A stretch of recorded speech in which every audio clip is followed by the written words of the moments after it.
ఈరోజు మనం నెల్లూరు మలై కాజా తయారు చేసాము. చూసారా పీస్ ఎంత టెంప్టింగ్గా ఉందో, చూస్తే నోట్లో నీళ్ళు ఊరుతున్నాయి కదా.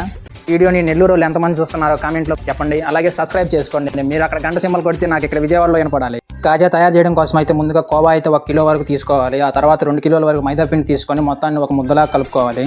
దీంట్లోనే మనం ఇలాచీ పొడి, అలాగే బేకింగ్ సోడా అండ్ వంట సోడా అయితే యాడ్ చేస్తాము. ఇలా ఉండగా చేసుకున్న తర్వాత మనం దీన్ని బాల్స్గా అయితే తయారు చేసుకోవాలి. ఎలా అంటే బాదుషా చేస్తాం కదా, అలా అయితే చేసుకోవాలి.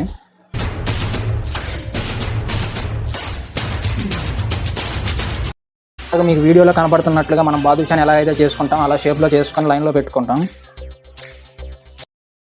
ప్రాసెస్ అంతా అయిపోయిన తర్వాత మనకు కావాల్సినంత ఆయిల్ అయితే కడాయిలో యాడ్ చేసుకుంటాము.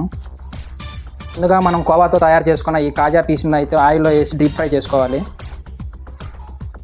చూసారు కదా, ఇలా గోల్డెన్ బ్రౌన్ కలర్ వచ్చేంత వరకు మనం ఈ కాజాలను అయితే ఫ్రై చేసుకోవాలి. ఈ ఫ్రై చేసుకున్న తర్వాత మనం దీన్ని షుగర్ సిరప్లో అయితే పెట్టుకోవాలి. షుగర్ సిరప్లో ఈ కాజాలు అయితే మనకు ఒక ఓవర్ నైట్ కనుక ఉంటే మనకు పాకం బాగా పట్టి బాగా టేస్టీగా ఉంటాయి. షుగర్ సిరప్ అయితే మీకు ఎలా చేయాలనేది నేను నెక్స్ట్ వీడియోలో అయితే చెప్తాను.